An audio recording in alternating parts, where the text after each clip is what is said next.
Surat crime બ્રાન્ચને મોટી સફળતા મળી છે। મધ્યપ્રદેશના ચકચારી મર્ડર કેસમાં સંડોવાયેલા શૂટરને સુરતના પાંડેસરા વિસ્તારમાંથી ઝડપી પાડવામાં આવ્યો છે।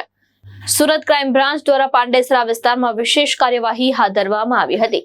બાતમીના આધારે પાંડેસરા વડોદ ગામ એસએમસી આવાસ પાસેથી ગેંગ વોરના મુખ્ય આરોપીને ઝડપી પાડવામાં આવ્યો હતો। ઝડપાયેલ આરોપીની ઓળખ રાહુલ ઉર્ફે શૂટર તરીકે થઈ છે। મળતી માહિતી મુજબ આરોપી મધ્યપ્રદેશના દેવાસ જિલ્લામાં થયેલી સામસામે ફાયરિંગ અને હત્યાના ગુનામાં છેલ્લા ઘણા દિવસોથી ફરાર હતો। પોલીસ તપાસમાં સામે આવ્યું છે કે આરોપી અગાઉ પણ આર્મ્સ એક્ટ સહિતના ગંભીર ગુનાઓમાં સંડોવાયેલો રહ્યો છે। સુરત ક્રાઇમ બ્રાન્ચે આરોપીની ધરપકડ કરી વધુ તપાસ હાથ ધરી છે અને હાલ આરોપી પાસેથી અન્ય ગુના તેમજ ગેંગ કનેક્શન અંગે પૂછપરછ કરવામાં આવી રહી છે। સુરત શહેર ક્રાઇમ બ્રાન્ચના ઉપરી અધિકારીઓ દ્વારા અસામાજિક તત્વો દિવસ દરમિયાનની પાંડેસરા વિસ્તારની અંદર કોમિંગ રાખવામાં આવેલી હતી।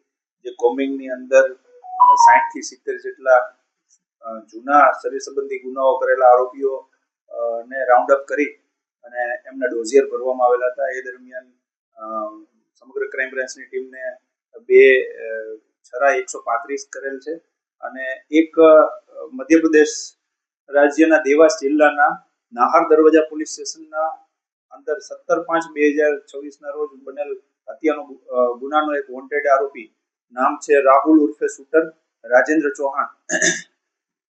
એ આરોપી મળી આવેલ છે અને એ આરોપીને પકડી અને મધ્યપ્રદેશ પોલીસને સોંપવામાં આવેલ છે।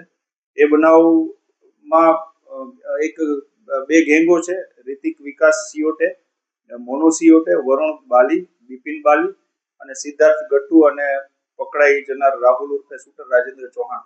એની સામે શુભમ ઉર્ફે લડુનાથ કરીને વ્યક્તિ હતો, જેનું સામસામા ફાયરિંગની અંદર શુભમનું મૃત્યુ થયેલ અને નાહર દરવાજા પોલીસ સ્ટેશનની અંદર એક હત્યાનો ગુનો રજીસ્ટર થયેલો હતો 17 મે 2026 ના રોજ, જેને આરોપીને પકડી અને મધ્યપ્રદેશ પોલીસને સુપરત કરવામાં આવે છે।